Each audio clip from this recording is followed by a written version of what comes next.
Previously on 일부. 테슬라의 주식 가격은 엄청나게 고평가되어 곧 꺼질 거품이라는 것이거나 아니면 엄청난 성장 동력을 지니고 있다는 기대를 받고 있다는 것입니다. 약 15년 전 IT 업계에 있었던 아이폰이라는 선도 제품과 안드로이드라는 후발주자 플랫폼의 이야기를 돌아보면서 가까운 미래의 자동차 시장 재편성을 함께 짚어보겠습니다. 애플의 상품들은 전 지구적으로 엄청난 수의 충성 고객층을 거느리고 있고 관점에 따라서는 거의 무조건적으로 보이는 지지를 받고 있습니다. 스마트폰의 애플이 그랬듯이 테슬라는 미성숙한 업계를 앞서 나가는 선두죠. 그리고 테슬라가 사업을 운영하는 방향을 보았을 때 애플의 전략을 적지 않게 참고하는 것으로 보입니다. 시장을 선점해서 경쟁자를 어느 정도 무시할 수 있는 애플처럼 테슬라도 자동차 시장에서 선점 프리미엄 효과를 누리는 위치를 차지하게 된다면 어떨까요? 이 거대한 시장에서 현재 스마트폰 시장의 애플과 같은 위치를 점할 수만 있다면 현재 370이 넘는 PER을 머금은 주가가 완전한 거품은 아니라고 주장할 수 있을지도 모르겠습니다. 이전 영상에서 애플은 팬층에 무조건적인 지지를 받는다고 했죠. 사실 그런 기업들은 애플뿐만이 아닙니다. 역사적으로 시장의 정점에 서서 절대적인 신뢰를 받는 부러운 위치에 군림하는 기업들이 있었죠. 인절미 채널이 그런 기업들을 몇 개 골라봤습니다. 이 기업들이 어떤 비법을 가지고 경쟁사들보다 비슷하거나 덜한 완성도의 제품을 더 손쉽게 고객들에게 팔 수 있는지 그 비밀 레시피를 한번 파헤쳐보겠습니다.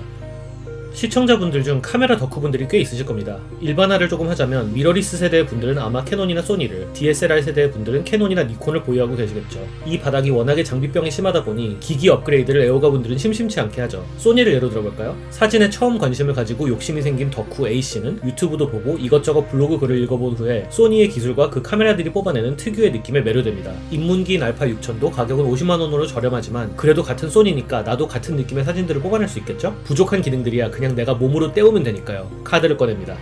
몇 달 쓰고 보면 정말 돌을 깨우치신 분이 아니면 장비병이 도집니다. 그 소니의 느낌이라는 게 뭔지는 알겠는데 내 카메라로도 재현이 되긴 되는데 그게 온전하지가 못해요. 180만원짜리 알파 6600을 사야겠어요. 사진을 찍다 보니 RAW 파일이 필요하다는 걸 깨달았고 HDR이 없으니 도저히 배경이 찍히지가 않습니다. 손떨방도 너무 치명적이고요. 와이프한테 70만원짜리라고 해야겠다. 또 몇 달이 지났습니다. 이 녀석은 솔직히 말해서 좀 괜찮은 것 같아요. 아마추어한테 필요한 기능들은 다 갖췄어요. 그런데 말입니다. 크롭 바디가 너무 거슬려요. 솔직히 불편한 적도 없고 냉정히 생각한다면 이 차이 때문에 사진이 망한 적은 손에 꼽아요. 그런데 풀프레임 카메라를 써보지 못하면 미쳐버릴 것 같아요. 여기까지 온 거 평생 친구라고 생각하고 350만원짜리 알파 7을 질러야겠어요. 이 정도로 통장이 비면 눈치챌 텐데 와이프한테는 뭐라고 변명하지? 소니 빠돌이로서 이미 카탈로그는 꿰고 있어요. 알파 1도 존재한다는 걸 알죠. 하지만 프로들도 나랑 같은 알파 7을 잘만 쓰고 있고 알파 1은 750만원이나 하는 기함이고 한계 효용을 한참 넘어선 기술 실증기 같은 개념이라 그냥 꿈으로만 남겨두기로 해요. 분야는 다르지만 채널제기도 10수년간 만성적 장비병과 투병 생활을 해와서 그 경험을 살려 대본을 썼습니다. 이 과정을 잘 알아요. 덕후의 사고 과정과 카메라라는 취미의 가격이 대충 감이 오시죠? 무서운 건 이 이야기는 바디뿐이고 아직 렌즈의 세계가 남아있다는 겁니다. 전문가급까지 온 덕후라면 장담하는데 렌즈에서 돈 더 깨져요. 중간에 나는 소니가 아니라 캐논파였어 라고 정체성을 깨달아 중고시장에 전부 팔아치우고 다른 쪽 테크를 타기 시작하는 경우도 적지 않습니다. 그런데 이 사바 세계의 번뇌로부터 동떨어져서 고고하게 세상을 내려다보는 제품이 있습니다.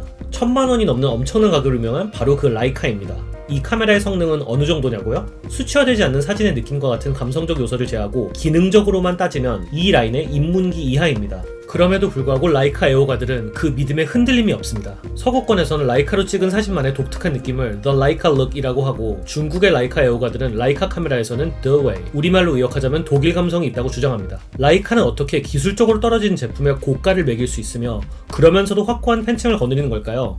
일단 기술적으로 떨어진다고 표현했습니다만 사실 조금 어폐가 있습니다. 앞선 덕후의 길을 설명할 때 렌즈는 제외하고 카메라의 바디 중심으로 설명드렸죠. 많이들 아시는 것처럼 카메라 하면 크게 렌즈와 바디로 이루어집니다. 중학교 때 배웠다시피 렌즈에서 상이 굴절되고 바디에서 상이 맺히는 것을 받아들입니다. 1849년부터 광학기술을 연구해온 라이카는 오래도록 최고의 렌즈를 제작해왔습니다. 현재도 라이카의 렌즈는 평가가 굉장히 좋은 편입니다. 반면에 바디에 있어서는 이야기가 조금 다릅니다. 필름 카메라 시절에는 상이 맺히는 곳이 필름이었기 때문에 마음에 드는 필름을 선택하면 되었고 카메라 자체에 있어서는 렌즈의 비중이 훨씬 컸었습니다. 하지만 디지털 카메라의 시대가 열리면서 선택 가능한 소모품인 필름이 아닌 고정된 시신경과 같은 CMOS 센서가 부각됩니다. 카메라 제조사들은 필름 카메라로부터 디지털 카메라로 시장 패러다임 변화를 감지하고 센서 분야에 많은 투자를 했죠. 하지만 라이카는 필름 카메라에 대한 고집으로 센서 분야의 개발을 다소 게을리한 것이 아닌가 하고 카메라 애호가들은 평가합니다. 렌즈군은 충분히 우수하지만 바디와 센서 쪽은 경쟁력이 떨어지는 반쪽짜리 카메라가 되어버린 것이죠. 떨어지는 기술력에도 불구하고 충성 고객층을 거느리는 더 큰 요인으로는 라이카에게는 사진의 역사 그리고 언론의 역사를 선도했던 역사적 유산이 있습니다. 독일의 제조업을 대표하는 물건 중 하나로서 신뢰성이 보장된 카메라였던 라이카는 전 세계를 누비는 언론인들 손에 쥐어져 역사에 남은 많은 사진들을 남겼습니다. 사진과 언론의 역사라는 강력한 상징적 유산을 가진 라이카는 일부 사진 애호가들에게는 품질과는 무관한 열성적인 지지를 받게 됩니다. 라이카가 이런 위치를 유지할 수 있게 되는 원동력은 결국 역사성, 레거시라는 한마디로 정리됩니다. 관심이 없는 사람 입장에서 가장 이해하기 힘든 덕질 중에 하나가 아마 손목시계 덕질이 아닐까 싶습니다. 뭔가 대분류는 패션인데 다른 아이템들에 비해서 가격이 너무 비싸고 몸에서 차지하는 면적은 너무 작은데다가 소매 밑에 숨겨져 있기까지 하죠. 하지만 애호가들은 정말 섬세한 시각으로 아무도 모를 만한 디테일을 비교하면서 수천만 원까지 들이붓는 정신나간 취미입니다. 눈치챈 댓글도 몇 개 있는데 채널지기도 이 병의 환자라서 덕후의 시각으로 이야기를 풀어드릴게요. 손목시계 애호가들은 간단히 얘기해서 4가지 항목으로 시계의 가치를 판단합니다. 첫째는 디자인. 품질 대비 과도한 마케팅으로 비판을 받아도 디자인만큼은 애호가들에게도 인정을 받는 태그 호여의 카레라가 이 분야에서 생각이 나네요. 둘째는 시계의 엔진과도 같은 무브먼트. Zenith라는 상표의 경우 정확하면서도 미려한 무브먼트로 유명합니다. 특히 El Primero라는 라인은 자동 크로노그래프의 원조로 인정받아 높은 가격에도 많은 판매량을 자랑하는 인기 모델입니다. 세 번째는 역사성. 손목시계를 좋아하는 사람들은 손목시계의 발전의 역사와 더불어 20세기 역사의 현장에서 그 인물들이 경험한 사건들의 정취를 손목시계에 투영해서 느낍니다. 2차 세계대전 해군 잠수부들이 폭탄과 산소통의 잔여시간을 확인했던 각종 다이버 시계, 에버레스트 산을 정복한 에드먼드 힐러리 경 텐징 노르게이가 스폰서를 받아 양손목에 착용했던 탐험가의 필드 시계 등이 있는데 무엇보다도 유명한 것은 미국 나사에서 스폰서십과 무관하게 내구성의 기준만으로 아폴로 프로그램을 위해 선정하고 인류 최초로 달을 밟은 닐 암스트롱의 손목에 채워졌던 오메가의 스피드마스터이죠. 마지막 4번째 항목은 브랜드 가치입니다. 가히 손목시계를 대표한다고 할 만한 롤렉스의 Submariner를 브랜드 가치의 대표로 선정했습니다. 이 시계는 정말 사기 힘들어요. 매장에서 판매하는 정가가 1000만 원이 넘는데 매장에 가면 항상 점원에게 재고가 없다는 얘기만 듣게 됩니다. 공식 경로로 구매하기가 이토록 어렵다 보니 중고가는 정가보다 더 비쌉니다. 간단히 얘기해서 기회가 다 Submariner를 매장에서 구매하게 된다면 매장을 나오는 순간 가치가 500만 원 오릅니다. 중고 시장에서 즉시 1500만 원을 받을 수 있거든요. 그런데 이렇게 없어서 못 판다고 할 만한 브랜드 가치라는 개념을 생각해본다면 그 핵심은 우수한 품질의 경험이 축적된 신뢰죠. 어떻게 생각해보면 브랜드 가치는 독립적인 것이라기보다는 앞선 3가지 항목들의 결과값에 가까운 것입니다. 롤렉스는 어떻게 없어서 못 파는 강력한 브랜드 이미지를 가지게 됐을까요? 앞서 소개한 라이카는 역사성이라는 가치에서 우위를 점하고 나머지 항목들에서는 경쟁력이 떨어진다고 했죠. 롤렉스는 라이카와는 달리 소비자들이 손목시계를 평가하는 그 어떤 기준에서도 딱히 떨어지지는 않습니다. 디자인도 훌륭하고 무브먼트 기술력도 우수하다고 평가받으며 에베레스트 등반 등 역사 속 중요한 순간을 함께해온 유산도 있습니다. 그럼에도 불구하고 롤렉스는 아마 오늘 소개할 기업들 중에서 가장 강력한 수준의 맹목적 추종을 받고 있습니다. 그것을 가능하게 한 원인을 한마디로 정리한다면 마케팅, 그것도 희소성 마케팅입니다.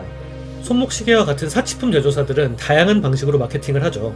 상품의 기술적 성취나 스펙 등 내재적인 우수성을 강조하는 전통적인 홍보도 물론 하지만 사치품을 구매하는 것은 효용이 아니라 이미지를 사는 것이죠. 전속 모델 혹은 브랜드 앰바서더를 통해 대중의 사랑이나 존경을 받는 특정한 이미지를 가진 인물에게 홍보를 위탁하기도 하고 스포츠 대회나 미술관, 공연단 등 문화예술 주체들을 스폰서하여 그 이미지를 사용하기도 합니다. 롤렉스는 여기에 희소성 마케팅을 첨가하여 우위를 점합니다. 자사의 가장 인기 제품들의 수량을 조절하여 정말 구하기 힘들고 그만큼 더 갈망의 대상이 되도록 유도하는 것이죠. 여성 가방의 세계에서 에르메스의 버킨 가방은 그 어떤 매장을 가도 살 수가 없다는 전설이 돌죠. 남성 시계의 세계에서 롤렉스 서브마리너도 똑같습니다. 물론 롤렉스가 시장의 지배권을 행사하기 위해 다양한 노력을 하고 있고 마케팅 수단도 복합적이지만 품질에 비해 비대칭적으로 고객들의 갈망이 되는 제품군을 누리는 원동력을 한마디로 정리하면 희소성, 스케어시티로 볼 수 있습니다. 마트에 가면 어쩐지 남자라면 사고 싶은 보쉬의 전동공구 세트 아시죠? 그리고 그걸 가지고 있는 친구는 확실히 싼 것들과 다르다고 쉬지 않고 자랑하죠. 보쉬는 우리가 쉽게 구할 수 있는 전동공구 선택지 중에서 가장 훌륭한 품질과 신뢰성을 보장합니다. 사실 공구의 세계에 조예가 깊은 사람들 사이에서 보쉬의 평가는 그렇게 최고 수준까지는 아닙니다. DC 인사이드 공구 갤러리의 한 애호가가 제작한 표를 보시죠. DC답게 자극적으로 계급사회를 빗대어 표현했는데 아마 아래 2단계를 생활용, 평민 단계를 준 전문가용, 양반 이상을 전문가용 공구로 이해하시면 될 것 같습니다. 보쉬에 대한 디시인사이드의 평가는 보시다시피 전문가용으로 인정하기엔 조금 아쉬운 전문가용과 준전문가용의 경계에 걸쳐져 있다입니다. 우리나라보다 DIY 문화가 더욱 발달한 서구권, 특히 미국의 평가도 비슷합니다. 대체로 전문가용 라인 중에서 아버지 세대는 디월트를, 젊은 세대는 마키타를 선호하고 보쉬는 전문가용 공구보다 조금 저렴하고 기능이 몇 가지 빠진 제품 정도의 이미지입니다. 하지만 우리가 마트에서 공구를 볼 때는 보쉬라는 전문가용 제품군이 여기 있는 생활용 제품군들과 경쟁을 하고 있잖아요. 이들보다 압도적인 완성도와 신뢰성을 보여주는 것은 당연합니다. 복싱으로 치자면 미들급 선수가 라이트급 대회에 나온 거죠. 보쉬 공구 제품이 일반용으로 조금 더 폭넓게 마케팅되고 있는 우리나라 한정으로 선망의 대상이 되는 원인은 정말 간단합니다. 경쟁자들보다 압도적인 완성도, 퀄리티, 그뿐입니다. 우리가 자주 사용하는 도구나 기기들은 발명된 이래로 수많은 사용자들의 피드백을 받으며 최적화가 극한까지 이루어진 물건들입니다. 특히 용도와 목적이 단순한 물건일수록 그 구조의 혁신을 일으키는 것은 불가능에 가깝죠. 예를 들어 냉장고를 새롭게 개량해야 한다고 상상해보면 냉장고의 본질과 무관한 기능들을 접붙이는 것 외에는 개량을 할 수 있는 방법이 딱히 떠오르지 않죠. 그런데 이런 가전기기들만 골라서 우리가 지금까지 본 적이 없는 새로운 형태로 재창조해내는 기업이 있습니다. 바로 다이슨입니다. 모든 것의 시작은 청소기였죠. 교체 필터가 없는 청소기, 전기줄이 없는 청소기, 한 단계씩 과거에 당연했던 조건들을 지워나가며 이전과는 전혀 다른 형태의 물건을 개발했습니다. 이게 말로는 간단해 보이지만 원심 분리형 여과 기술과 배터리 기술의 엄청난 양의 연구를 요구하는 조건들이었습니다. 헤어드라이어 제품을 선보이기 위해 수많은 아시아인 여성들의 손치수를 측정하는 등 다이슨은 그 치열한 R&D, 연구개발로 유명합니다. 다이슨의 창립자 제임스 다이슨의 신념이 기업의 이유는 연구개발의 직접적인 결과여야 한다라고 합니다. 이 신념에 따라 1996년 당시 다이슨의 R&D 예산이 마케팅 예산의 6배였다네요. 현대 기업에서는 쉽게 상상할 수 없는 수치입니다. 실제 제품을 구매한 사용자들로부터 효용이나 내구성에 대한 불만이 없지는 않지만 다이슨은 확실히 고급스러운 이미지를 가지고 있죠. 우리에게 익숙한 기기를 다시 상상한 아이디어, 그것을 가능하게 하는 치열한 연구개발, 그리고 새로움을 잘 보여주는 훌륭한 디자인까지 다이슨은 앞서 보쉬가 가지고 있던 퀄리티에 이노베이션, 혁신을 더한 브랜드의 힘을 가지고 있습니다. 한 번 더 애플의 이야기를 해볼게요. 앞선 영상에서 애플은 떠날 수 없는 생태계를 조성한다는 얘기를 했었죠. 2007년 아이폰 출시 당시에는 아이튠 스토어 앱으로 음원을 구입해서 계정에 보관할 수 있었습니다. 그 이후 애플 뮤직의 구독 스트리밍 서비스로 음악을 즐기는 방식이 변화하고요. 스포티파이나 유튜브 뮤직처럼 좋아하는 음악을 추천해주는 알고리즘이 발달하고 그 선호도 정보가 우리의 애플 계정에 포함되게 됩니다. 음악 외에도 앱스토어에 우리가 사용하는 앱들을 대한민국에선 반쪽짜리지만 애플페이에 우리의 금융 정보를 보관해주죠. 다소의 예외가 있긴 하지만 앱스토어는 앱 판매 매출의 30%를, 애플페이는 거래량의 1.5%를 수수료로 받아가는 황금알을 낳는 거위들이죠. 애플에 저장된 우리의 정보를 우리는 애플 TV, 맥북, 아이패드, 아이폰 등을 이용해 접속합니다. 그 기기 간 효율적인 소통을 가능하게 해주는 iCloud, AirDrop 등의 수단도 있죠. 좀 잡다하지만 우리가 항상 귀에 꽂고 다니는 에어팟도 참 훌륭합니다. 애플 사용자 입장에서는 우리 생활에 여러 꼭지를 주름잡고 있는 복합적인 생태계를 벗어나기가 쉽지 않습니다. 애플의 기기들은 사실상 우리 두뇌의 연장이 되었습니다. 우리가 당연히 기억하지 못하는 각종 전화번호, 계좌번호, 비밀번호를 기억하는 것을 넘어 애플 뮤직은 우리의 음악 취향을 기억하고 아이클라우드는 우리가 카메라로 담은 경험들을 기억하며 애플페이는 우리 경제활동의 역사를 대신 기억해줍니다. 애플은 계속해서 개발되는 신기술들과 구독 서비스들을 합성하여 과거와는 다른 새로운 사업 모델과 결합합니다. 제공하는 기기들과 소프트웨어의 인터페이스의 디자인도 훌륭하고 가격은 조금 비싸더라도 기기들의 성능도 대체로 빼어난 참 매력적인 상품들을 시장에서 굴리고 있죠. 이 정도 생태계를 갖췄으면 감성 마케팅을 좀 해도 충성 고객층이 많을 만도 합니다. 애플이 이토록 성공적인 이유를 한마디로 정리해보겠습니다. 새롭고 다양한 서비스를 적극적으로 결합한 유연한 사업 모델입니다. 수많은 고객과 잠재 고객의 사랑을 받고 있는 브랜드 라이카, 롤렉스, 버쉬, 다이슨, 애플이 그 사랑을 받고 있는 원인들을 한번 정리해봤습니다. 라이카는 역사성, 롤렉스는 희소성, 버쉬는 품질, 다이슨은 혁신, 애플은 사업 모델로 정리되죠. 그럼 드디어 오늘의 주인공 테슬라로 돌아와보죠. 앞서 정리한 사랑받는 브랜드들이 시장을 지배할 수 있었던 원동력들 중 테슬라가 스스로에게 적용할 수 있는 것은 무엇이 있을까요? 라이카의 역사성은 갓 태어난 어린 기업이니만큼 전혀 해당이 되지 않겠습니다. 롤렉스의 희소성도 전혀 해당이 안 된다고 봐요. 전 세계에 깔리는 테슬라 슈퍼차저 스테이션과 같은 기간 산업망을 보면 희소성은커녕 향후 최대한 많은 자동차들을 대중에게 보급하겠다는 의지가 돋보입니다. 테슬라에 대한 심도 깊은 분석을 한 블로그 Wait But Why의 분석을 살펴보면 테슬라는 hershey kiss 형태의 사업 계획을 가지고 있다고 해요. 초기에 시장에 내놓았던 테슬라 로드스터는 극소수의 초부유층을 위한 초고가 적은 물량의 상품이었습니다. 로드스터의 판매는 사업 계획의 1단계로 그 수익은 2단계를 가능하게 해줍니다. 2단계는 그럭저럭 부유층을 위한 중고가 중간 물량의 상품을 출시하는 것이죠. 현 테슬라 모델 S, 3, X, Y가 바로 이 계획 2단계에 해당됩니다. 2단계의 수익은 3단계를 가능하게 해주겠죠? 3단계는 바로 대중을 생산을 위한 저가이자 많은 물량의 자동차입니다. 아무리 봐도 테슬라가 희소성 마케팅을 할 것으로 보이진 않아요. 보쉬의 경쟁자들을 압도하는 상품의 완성도는 가능할까요? 지금 현재로서는 테슬라가 시장의 전기자동차 중에서 가장 높은 완성도를 자랑하고 있죠. 하지만 장기적으로 봤을 때 채널 재기는 이 분야에서도 회의적입니다. 현재 아직 미성숙한 시장에서 격차를 두고 있지만 축적된 기술력이나 개발의 노하우가 절대 부족하지 않은 자동차 기업들의 상품들이 테슬라를 맹렬히 추격해서 전기 자동차 시장이 상향 평준화되리라 믿어 의심치 않습니다. 현재 가지고 있는 격차가 장기적으로 계속 유지될 가능성은 낮다고 보여집니다. 가능성 점수를 대충 한 20% 주겠습니다. 다이슨의 혁신은 어떨까요? 이건 조금 가능성이 있어 보입니다. 자율주행 전기자동차 시장이 성숙해가면서 경쟁사들도 점점 완성도 높은 상품들을 출시하겠죠. 하지만 디트로이트, 슈투트가르트, 나고야, 울산의 기업과 실리콘밸리의 기업은 그 유전자가 다릅니다. 기계산업의 꽃이라고 불리웠던 전통적인 자동차 산업은 수많은 생산 라인, 벤더 기업들을 책임지는 가장과 같은 역할이었고 그 책임감에 따라 조금 보수적인 경향이 있죠. 반면에 실리콘밸리의 정보산업 기업들은 지극히 목적지향적이고 유연합니다. 그게 무엇일지 쉽게 예상하기는 어렵지만 미래에 나타날 인류와 사회의 움직임에 더 빠르게 대응할 수 있는 쪽은 후자일 것이라 생각됩니다. 여기에는 가능성 점수를 한 40% 주겠습니다.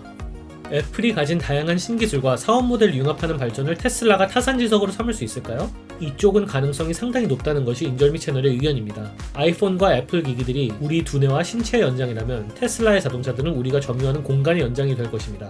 우리가 통학하거나 출퇴근하는 시간이 우리의 하루에서 차지하는 비중이 적지 않은데 자율주행이 적용되면 운전하느라 흘려버리는 그 시간을 활용할 수 있게 되는 것이죠. 팀스로 회의를 하거나 각종 스트리밍 영상을 보면서 시간을 보낼 수 있겠죠? 조금 더 인터페이스에 요구사항이 있는 것으로는 게임이 있는데 이미 테슬라는 컵헤드, 스타듀 밸리, 펄아웃 쉘터 등 게임들을 차내에서 가능하도록 제공하고 있습니다. 조금 더 시간을 알차게 쓸 수 있겠죠? 테슬라 입장에서는 앱스토어와 같은 플랫폼 사업으로 수익성을 기대할 수도 있고요. 레벨 5 자율주행으로 우리가 시간을 알차게 쓸 수 있는 것은 개인적 단위로 테슬라가 불러올 수 있는 변화입니다. 하지만 개인적 단위 말고도 환경적 단위와 사회적 단위의 변화도 상상해볼 수 있겠죠. 환경적 변화는 조금 더 과학을 잘 아시는 이과분들에게 맡기고 인절미 채널에서는 사회적 단위의 변화와 테슬라의 사업 모델의 융합을 살펴보겠습니다. 우리가 출퇴근하는데 도시의 도로망이 감당할 수 있는 자동차의 수는 한계가 있습니다. 이 그림에서는 자가용을 타는 경우 도로를 점유하는 면적과 버스를 사용하는 경우에 도로를 점유하는 면적을 비교해줍니다. 도시는 대중교통을 보급하고 장려해야 도로의 기능이 조금 더 원활하게 기능하겠죠. 우리가 할 수 있는 차선책은 카풀입니다. 하지만 카풀은 지인들 간의 약속이기 때문에 광범위한 적용은 한계가 있죠. 테슬라는 자사의 자동차를 이용하여 공공 단위의 카풀을 장려하여 자사의 수익에도 이득이 될 만한 사업 계획을 준비하고 있습니다. 바로 테슬라 네트워크입니다. 이미 미국의 애리조나 주에서 구글의 웨이모가 시범 운행을 하고 있듯이 레벨 5 자율주행은 그렇게 먼 미래가 아닙니다. 자율주행이 안정권에 이르면 테슬라 네트워크는 테슬라 차량으로 운전자가 없는 택시와 같은 플리트를 운영하려고 하는 거죠. 내부적으로 검토한 결과 현재로선 사용자에게 청구되는 금액이 1마일당 미화 66센트 정도일 것이라고 합니다. 우리에게 익숙한 킬로미터와 원화로 환산하면 킬로미터당 491원 정도입니다. 대한민국 서울 택시의 이용 가격을 살펴보자면 기본 요금을 지난 후 킬로미터당 760원 정도가 부여됩니다. 세계적으로 물가 대비 택시비가 저렴한 서울과 비교해도 상당히 경쟁력이 있죠? 다른 도시들의 기본 요금 이후 가격과 비교하면 이 격차는 훨씬 커집니다. 뉴욕은 킬로미터당 약 1.56불, 한화 약 1880원, 도쿄는 약 250엔, 한화 약 2610원입니다. 테슬라의 현재 생산력을 생각하면 이 서비스를 이용할 날이 아직 조금 멀었다는 생각은 들지요. 하지만 테슬라의 생산 규모가 더 늘어 차량 물량이 확보된다면 인건비도 들지 않는 사업 특성상 예상할 수 있는 수익이 엄청나게 증가할 것으로 예상됩니다. 차량 생산 및 판매 외적으로도 수익을 창출할 수 있는 사업 계획이 갖춰졌네요. 여기에 테슬라의 킥이 추가가 되는데요. 테슬라 자동차의 구매자들은 자신의 자동차를 테슬라 네트워크 플릿에 임대해 줄 수 있습니다. 우버의 운전자로 등록해서 택시 운전사로 아르바이트를 할 수 있는 것과 비슷하죠. 노동을 안 해도 된다는 사실 빼고요. 모르는 사람들이 내 자동차를 사용하는 것이 깨름칙해서 테슬라 네트워크 플릿에 자기 자동차를 제공하지 않는 사람이 물론 많겠죠. 대부분 피하려고 하지 않을까 생각이 듭니다.